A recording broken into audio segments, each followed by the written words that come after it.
क्या आज आपका बर्थडे है?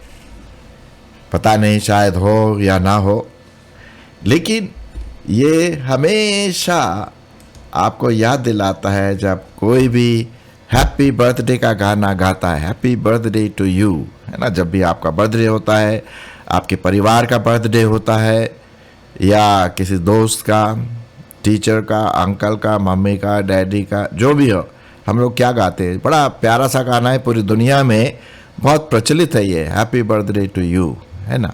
और उसके साथ साथ लोग क्या करते हैं? केक लाते हैं, विशेष करते हैं, कार्ड लाते हैं, गिफ्ट्स लाते हैं, और अच्छा लगता है। पार्टी होती है, खाना पीना होता है, या चाय पानी होती है। बर्थडे जो है एक ऐसा इवेंट है जो जब तक कि हम जिंदा रहते हैं तब तक हमें वो याद करते हैं। अब जैसे कि बर्थडे के दिन में पूछते हैं, भाई आप आज कितने साल के हो गए, है ना।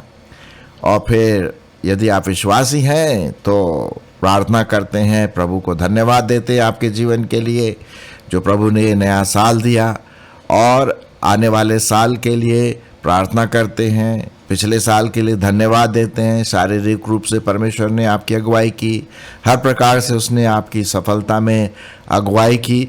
तो कहने का मतलब ये है कि बर्थडे विशेष जो है वो always will look forward to, है ना। मैं तो भैया जब भी बर्थडे आता है तो मुझे बड़ी उत्सुकता होती है, क्योंकि कुछ गिफ्ट्स भी मिलते हैं उस दिन, है कि नहीं, है, और थोड़ा अच्छा खाना पीना भी हो जाता है। खैर वो बात तो अलग है, लेकिन एक खुशी का माहौल होता है। उस दिन आप इस दुनिया में जन्म लिए, उस पर्टिकुलर डे में आप आपके माँ बाप के प्यारे कहलाने वाले छोटे बेबी का जन्म हुआ, है कि नहीं। अब पहले दिन जब आप जन्म लिए आपको तो याद नहीं होगा, लेकिन जब आप जैसे जैसे बड़े होते हैं, 4-5 साल के बाद, जब आपको पता पड़ता, अरे ये लोग कैंडल ला रहे हैं, गिफ्ट्स ला रहे हैं, केक ला रहे हैं, इसका क्या मतलब है, और धीरे धीरे फिर आपको पता पड़ता, ओह अच्छा ये बर्थडे की विशेष हैं।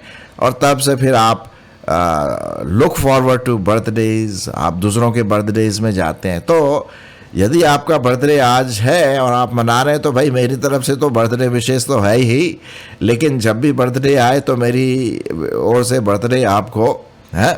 तो ये तो हुआ हमारे शारीरिक जीवन का जो बहुत महत्वपूर्ण रोल अदा करता है हमारे जीवनों में। और हमारी ऐसी आशा है कि हम जैसे जैसे बड़े होते हैं, शारीरिक रूप से, मानसिक रूप से, सामाजिक रूप से, आत्मिक रूप से, वैसे ही हम प्रभु में भी बढ़ते जाएं, और ऐसी मेरी आशा है कि हम प्रभु में बढ़ते चले जाएं। तो ये तो हुआ शारीरिक बर्थडे के बारे में। अब एक और बर्थडे है जो इससे भी इम्पोर्टेंट है। ये वाला जो बर्थडे है, ये वाला जो जीवन है, वो क्या है? कितने समय का, कितने बर्थडे आप मनाएंगे? 60, 70, 80, 90, 100 बर्थडे? भाई जिसका 100वां बर्थडे मनता है वो तो वाह वाह वाह, तो लोग तो उसको बहुत ही मतलब चेरिश करते हैं और उसके लिए धन्यवाद करते हैं। भाई 100 साल आप जिए हैं, तो खुशी का अनुभव होता है। खैर 100 साल या 110 जो भी है, उसके बाद क्या हो जाता है? अंत हो जाता है, मौत आती है। ये तो पक्की बात है, चाहे आप क्रिश्चियन हो, ना क्रिश्चियन हो, अविश्वासी हो, क्या किसी धर्म को मानते हो, वो अलग बात है। लेकिन ये है कि आपका बर्थडे होता है, आप जन्म लेते हैं, हम जन्म लेते हैं, और फिर उसके बाद हम अपना जीवन आगे बढ़ाते हैं और फिर मरते भी हैं। तो जन्म है तो मरण भी है। ये तो एक नियम है, हमारे विधि का नियम है कि हम जन्म लेते हैं और उसके साथ मरते भी है, जैसा परमेश्वर की इच्छा होती है उसके अनुसार। लेकिन इसके अलावा एक और जीवन है जिसके बारे में मैं आपसे बात करना मांगता हूं, और वो है नया जन्म।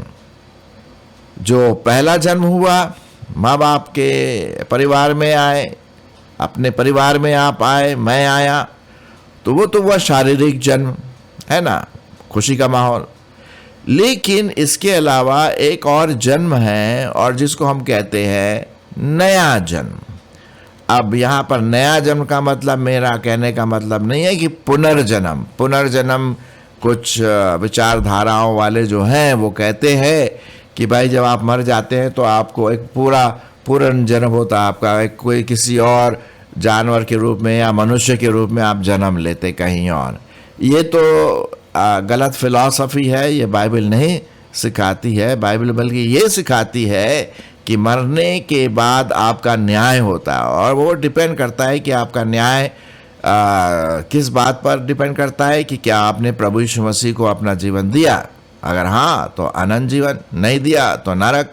ये तो साफ बात यहाँ पर लिखी हुई है, हम उसके बारे में बाद में देखेंगे। यहाँ पर नए जन्म का मतलब है आत्मा में जन्म, नए सिरे से जन्म, एक नया मनुष्य बनना है। अब इसी बात को लेकर के हम पढ़ते हैं यूहन्ना रचित सुसमाचार में। अगर आपके पास बाइबल है तो आप देख सकते हैं, मैं आपके लिए पढ़ देता हूँ। यहाँ पर एक बड़ा भारी गुरु था, यहूदी का गुरु था, और वो प्रभु यीशु मसीह के पास रात के समय आया, क्योंकि उसने कहा भाई कि अगर मैं दिन में आता तो शायद यहूदी लोग मुझे बहुत मारते या कहते तू यहूदी होकर के उस गुरु के पास जाता है।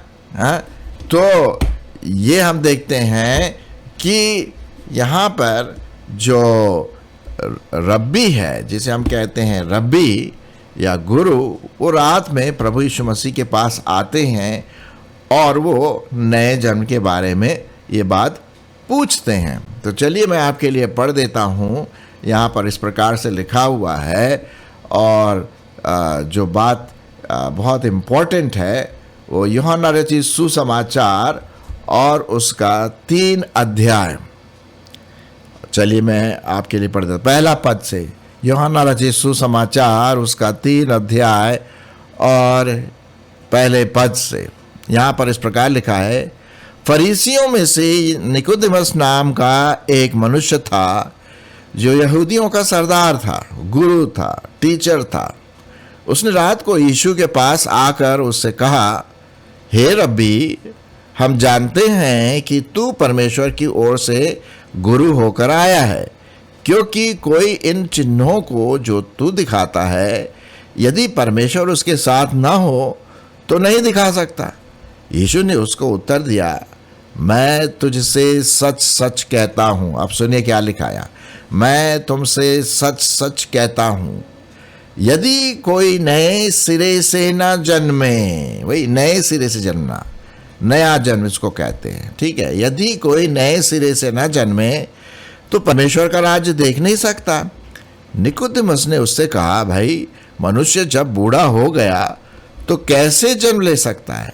क्या वह अपनी माता के घर में दूसरी बार प्रवेश करके जन्म ले सकता है? ये उसकी विचारधारा थी। वो ऐसे ही सोच रहा था शारीरिक रूप से कि कैसे एक बूढ़ा अपने माँ के घर में फिर वापस जाएगा। यीशु ने उसको उत्तर दिया, मैं तुझसे सच कहता हूँ कि जब तक कोई मनुष्य जल और आत्मा से न जन्मे तो वह परमेश्वर के राज्य में प्रवेश नहीं कर सकता। क्योंकि जो शरीर से जन्मा है वह शरीर है, और जो आत्मा से जन्मा है वो आत्मा है। अचंभा ना कर कि मैंने तुझसे कहा, तुझे नए सिरे से जन्म लेना है। हवा जिधर चाहती है वह उधर चलती है, और तू उसकी आवाज़ सुनता है, परंतु नहीं जानता कि वह कहाँ से आती है और किधर को जाती है। जो कोई आत्मा से जन्मा है वह ऐसा ही है। बहुत साफ रीति से यहाँ पर प्रिय लिखा हुआ है नए जन्म के बारे में। मैंने आरंभ में शुरुआत में आपसे क्या कहा था? शारीरिक जन्म, है ना? हैप्पी बर्थडे, जन्म की शुभकामनाएं, मुबारक, जन्मदिन मुबारक, है ना, हिंदी में हम बोलते हैं। तो अब ये नया जन्म तो हो गया, हमारा इस दुनिया में आना हो गया, शारीरिक जन्म हो गया। लेकिन इसके अलावा परमेश्वर चाहता है कि आपका और हमारा नया जन्म भी हो। और हो सकता है कि आप जो सुन रहे हैं आपका नया जन्म हो गया हो, बड़ी खुशी की बात है अगर ऐसी बात है तो। लेकिन अगर नहीं तो अभी मैं आपको इसके बारे में बताता हूँ, और इसको आप दूसरों को भी बताइए कि नया जन्म शारीरिक जन्म से 100 गुना अच्छा है, क्योंकि ये अनंत जीवन की बात करता है। अब नए जन्म का मतलब क्या है?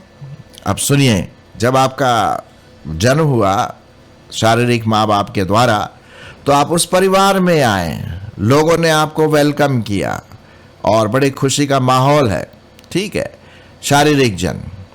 तो उसी प्रकार से जब हम नए जन्म की बात करते हैं तो नए जन्म में हमें ये देखना है कि क्या मैं आत्मिक रीति से जन्मा हूँ। आत्मिक रीति से जन्मे का मतलब क्या है? कि प्रभु यीशु मसीह को अपना उद्धारकर्ता करके ग्रहण करना है। प्रभु यीशु मसीह ने क्या कहा उस निकोदेमस से? तुझे नए सिरे से जन्म लेना है। अब नए सिरे से जन्म लेने का मतलब है नया जन्म, आत्मिक जन्म, परमेश्वर के परिवार में जन्म। पहले हम शारीरिक रूप से हमारे शारीरिक परिवार जो थे, माँ बाप, चाचा ताऊ, उनके परिवार में जन्मे। अब आत्मिक रीति से हमें परमेश्वर के परिवार में जन्म लेना है, और वो तब होता है जब हम प्रभु यीशु मसीह को अपना जीवन देते हैं और कहते हैं, हाँ प्रभु, तू मेरे लिए मारा गया, बलिदान हुआ, मेरे पापों के लिए तुझ पर ताड़ना पड़ी, और तेरे लहू के द्वारा मेरे पाप क्षमा हो जाएंगे। अब मैं आज तुझ पर विश्वास करता हूँ और पश्चाताप करके प्रभु यीशु मसीह को उद्धार करता प्रभु करके ग्रहण करें। जब हम सच्चे हृदय से, सच्चे मन से ये बात कहते हैं तो हमारा नया जन्म होता है। हाँ, क्या लिखा हुआ है? क्योंकि परमेश्वर ने जगत से ऐसा प्रेम रखा कि उसने अपना एक लौता पुत्र दे दिया, ताकि जो कोई उस पर विश्वास करे वो नाश ना हो परंतु अनंत जीवन पाए। ये हम पढ़ते हैं यूहन्ना 3:16। और यही बात प्रभु यीशु मसीह उस निकोदेमस से कह रहे, आत्मा में जन्मा। पहले तो शरीर में जन्मा, है ना, माँ बाप के परिवार में। अब आत्मा में जन्मा मतलब पवित्र आत्मा हमें कायल करता है, आपको कायल करता है, और पाप के बारे में बताता है। और वचन जो मैं आपको अभी सुना रहा हूँ उसके द्वारा आप प्रभु के बारे में जानते हैं।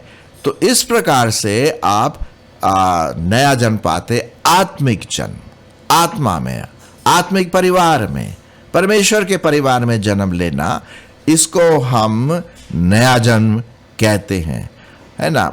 मैं आपके लिए पढ़ूंगा, एक बहुत अच्छा पद पाया जाता है, पहला पत्रस और उसका 2 अध्याय, पहला पत्रस उसका 2 अध्याय और उसका 23 पद से आगे मैं आपके लिए पढ़ूंगा कि किस प्रकार से वचन के सुनने के द्वारा, वचन पर, बाइबल पर विश्वास करने के द्वारा, प्रभु यीशु मसीह के वचनों पर ध्यान और विश्वास करने के द्वारा हमारा नया जन्म होता है, आत्मिक जन्म होता है।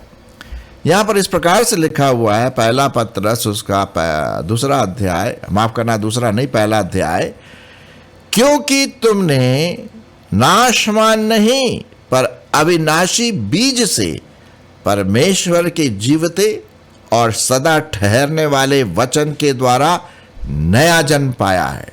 मैं पढ़ रहा हूं आपके लिए पहला पत्रस उसका 1 अध्याय और उसका 23 पद, क्योंकि तुमने नाशवान नहीं पर अविनाशी बीज से परमेश्वर के जीवते और सदा ठहरने वाले वचन के द्वारा नया जन्म पाया है।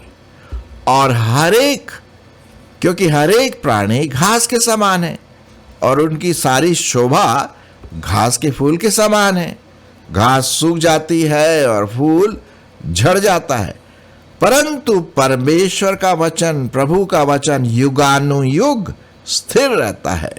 और यही समाचार का वचन है जो तुम्हें सुनाया गया। तो ये आज मैं तो आपके सामने क्या कर रहा हूं? परमेश्वर का वचन सुना रहा हूं, है ना। और इसी वचन को सुनने के द्वारा हमें नया जन्म होता है कि ये वचन हमें बताता है कि भाई प्रभु यीशु मसीह हमारे पापों के लिए मारा गया, गाड़ा गया और तीसरे दिन मुर्दों में से जी उठा। जब हम इस पर विश्वास करते हैं तो हमारा नया जन्म होता है। हमारा जन्म, ये जो जन्म हुआ है जिसके बारे में मैं आपसे बात कर रहा हूं, हम नाशवान बीज से नहीं पर अविनाशी बीज से परमेश्वर के जीवते और सदा ठहरने वाले वचन के द्वारा नया जन्म पाया है ना। तो अब ये जब जन्म होता है तो ये भी बहुत इंपॉर्टेंट डेट होता है कि कब आपका नया जन्म हुआ। मुझे पता है जब मैं 17 साल का था तब मैंने प्रभु यीशु मसीह पर विश्वास किया ग्वालियर शहर में, मध्य प्रदेश में। और हालांकि मुझे डेट तो याद नहीं है, लेकिन साल करीब वही है, 16-17 साल का मेरा नया जन्म हुआ। नया जन्म कैसे हुआ?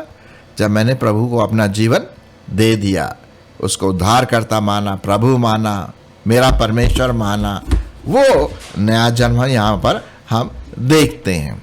ठीक है, तो ये बात बहुत ज़रूरी पाई जाती है कि हम इस बात को जाने कि क्या मेरा नया जन्म हुआ है। और उसके लिए भी हैप्पी बर्थडे है। कुछ लोग आत्मिक रीति से भी हैप्पी बर्थडे मनाते हैं। भाई आत्मिक रीति से आपका नया जन्म हुआ है तो हैप्पी बर्थडे। शारीरिक बर्थडे तो हो गया, हर साल हम मनाते हैं। तो क्या हम आत्मिक बर्थडे नहीं मनाएं? बिल्कुल मनाना चाहिए, खुशी का दिन है। क्योंकि ये जो शारीरिक जो बर्थडे है वो तो थोड़े समय का है भाई, घास के समान है। 100 साल से भी ज़्यादा कहाँ मुश्किल से जीते हैं। लेकिन जो नया जन्म होता है उसका फल क्या है? अनंत जीवन। वो जीवन जो कभी मरेगा नहीं, शाश्वत जीवन, सनातन का जीवन, मरने वाला जीवन नहीं, अविनाशी जीवन जो कभी नाश नहीं होता है। ये सबसे ज़्यादा इम्पोर्टेंट है कि नहीं? तो हम यहाँ पर देखते हैं वो ये बात प्रभु यीशु मसीह निकोदेमस से ये कह रहे हैं कि भाई तुझे नए सिरे से जन्म लेना है। कई लोग बोलते भाई हम यहाँ मंदिर जाते हैं, चर्च जाते हैं, गुरुद्वारा जाते हैं, या मस्जिद जाते हैं, या कोई किसी की पूजा करते हैं, कोई ये है वो है, उससे नया जन्म नहीं है। बाइबल पढ़ने से नया जन्म नहीं होता है, चर्च जाने से नया जन्म नहीं होता। नया जन्म होता है प्रभु को अपने जीवन में व्यक्तिगत रूप से विश्वास करना, उद्धारकर्ता करके ग्रहण करना, अपने पापों से पश्चाताप करना, वो है नया जन्म। अब जैसे कि उड़ाऊ पुत्र के बारे में आप जानते हैं, लूका उसका 15वां अध्याय में हम पढ़ते हैं उड़ाऊ पुत्र के बारे में कि भाई वो तो सब छोड़ छाड़ के बोला, पापा से बोला मेरा सब पैसा आप दे दे, मैं जाकर के अपना घर अब बसाऊंगा। पापा ने समझाया होगा उसको, लूका में और उसका 15वें अध्याय में पढ़ते हैं। लेकिन वो माना नहीं, जिद्दी था, जवान था, गरम खून जोश था उसमें, तो चला गया और अपने दोस्तों के साथ खूब पैसे उड़ा दिए गलत चीज़ों में। बाद में वो भिखारी बन गया। यहाँ तक कि लोग उसको काम भी देना पसंद नहीं करते थे, इतना बेकार हो गया। पहले तो दोस्त खूब मिल गए उसको, पैसा था तो दोस्त भी मिल गए, पैसा खत्म तो दोस्त भी गायब।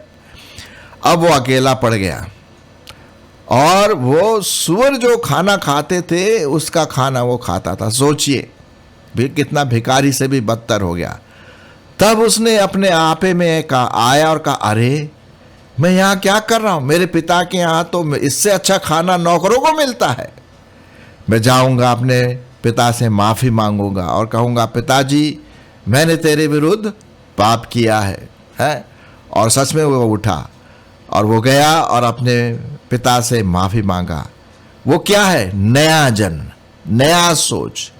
और उसके पिता ने उसको माफ़ कर दिया। उसने नहीं कहा निकल जा तू, पहले तो मना कर रहा था, अब तू वापस आ गया, तेरे को अच्छा हुआ, तू भिखारी बन गया। नहीं नहीं नहीं, पिता एक प्रेमी पिता है, उसने नहीं छोड़ा। उसने कहा आ जा, मैं तेरा इंतज़ार कर रहा था, और उसने उसको आशीष दिया। हमारा परमेश्वर पिता, इस कहानी के द्वारा हम ये सीखते हैं जो प्रभु यीशु मसीह ने कही कि हमारा परमेश्वर पिता हमारी ओर नज़र दौड़ाता है कि कब हम उसके पास वापस आएं, कब हम पश्चाताप करें, कब हमारा नया जन्म हो, कब हमारा नाम जीवन की पुस्तक में लिखा जाए, ताकि मैं और आप मरने के बाद उसके साथ, परमेश्वर के साथ, जीवते परमेश्वर के साथ आनंद जीवन बिता सकें।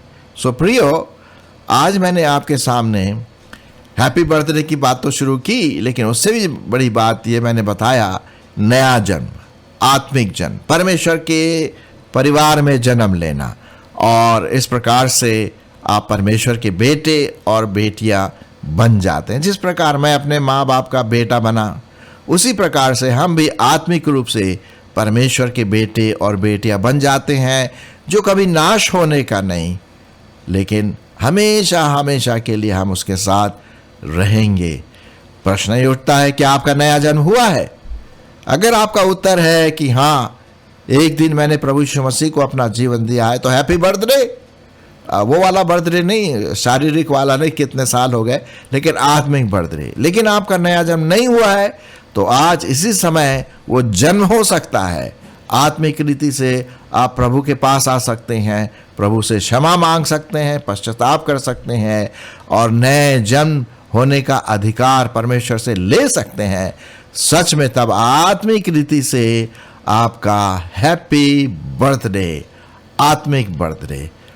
आशा है कि आप इसको खुद सुनेंगे और दूसरों को भी, अपने नॉन क्रिश्चियन जो फ्रेंड्स हैं, अविश्वासी हैं, जिनका नया जन्म नहीं हुआ है, उनको भी इस एपिसोड को सुनाइए। जन्मदिन मुबारक।